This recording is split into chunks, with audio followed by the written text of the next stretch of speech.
भारत पाक युद्ध के बाद भाजपा जहां पूरे देश में तिरंगा यात्रा निकाल रही है, वहीं अब कांग्रेस भी देश भर में वीरों के सम्मान में जय हिंद रैली का आयोजन कर रही है।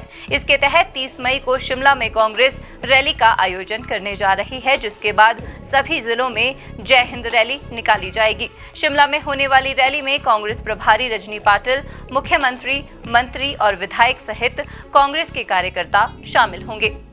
मुख्यमंत्री के मीडिया सलाहकार नरेश चौहान ने कहा कि भारत पाकिस्तान युद्ध में जिस तरह से सेना ने अपना पराक्रम दिखाया है, उसको देखते हुए कांग्रेस पूरे देश भर में सेना के सम्मान में जय हिंद रैली का आयोजन कर रही है। इसके तहत शिमला के चौड़ा मैदान में भी 30 मई को रैली की जाएगी, जिसमें कांग्रेस के वरिष्ठ नेता अजय माकन, रजनी पाटिल सहित कई लोग शामिल होंगे। उन्होंने कहा कि भारतीयों को सेना पर गर्व है और सेना ने ये साबित करके भी दिखाया है और सेना ने पाकिस्तान में आतंकी ठिकानों को ध्वस्त किया। सेना पर राजनीति नहीं होनी चाहिए, इसका श्रेय किसी भी दल को नहीं लेना चाहिए। नरेश चौहान ने कहा कि कांग्रेस पार्टी सेना के मनोबल को बढ़ाने और सेना के सम्मान के लिए जय हिंद रैली निकाल रही है।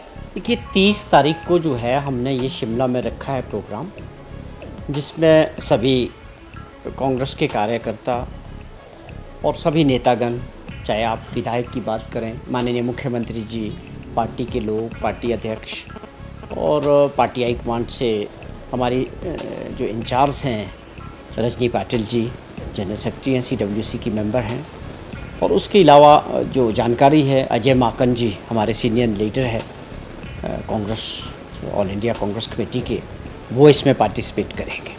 हम सभी लोग, सभी हमारे जितने भी फ्रंटल ऑर्गेनाइजेशंस के लोग हैं, वो सभी और पूरे जोर शोर से अपनी सेनाओं के लिए जो शौर्य उन्होंने दिखाया,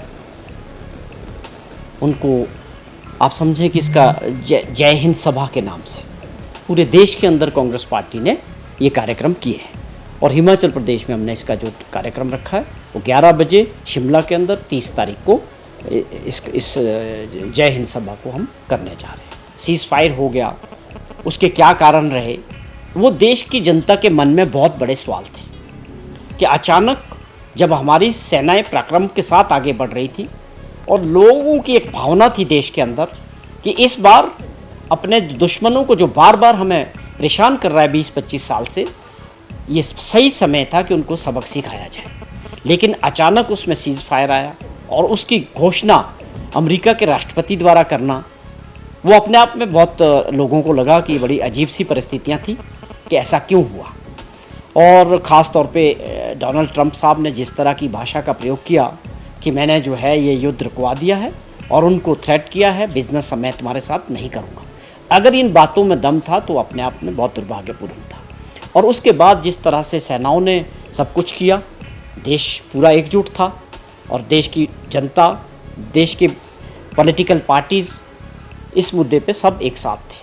और उसके बाद अगर अब आप इसको जो है राजनीतिक दृष्टि से इस कार्यक्रम को करना चाहेंगे तो मैं समझता हूँ वो आने वाले समय के लिए ठीक नहीं है। जहाँ तक हमारा जय हिंद सभा का सवाल है, ये पूरी तरह से अपनी सेनाओं के लिए डेडिकेटेड है कि जिन्होंने जो शौर्य दिखाया, उनके साहस के लिए और उनके पराक्रम के लिए ये कार्यक्रम कांग्रेस पार्टी पूरे देश के अंदर करने जा रही है। वहीं नरेश चौहान ने कहा कि मुख्यमंत्री 3 दिन के दौरे पर दिल्ली गए हुए हैं और वहां पर प्रधानमंत्री सहित केंद्रीय मंत्रियों के साथ मुलाकात की जाएगी और नीति आयोग की बैठक में भी वे हिस्सा लेंगे। इसके अलावा कांग्रेस आलाकमान से भी बैठक होगी, जिसमें प्रदेश कांग्रेस कार्यकारिणी को लेकर चर्चा की जाएगी। हिमाचल न्यूज 24/7 के लिए शिमला से हरदेव कुमार के साथ सपना शर्मा की रिपोर्ट। आप देख रहे हैं हिमाचल न्यूज 24।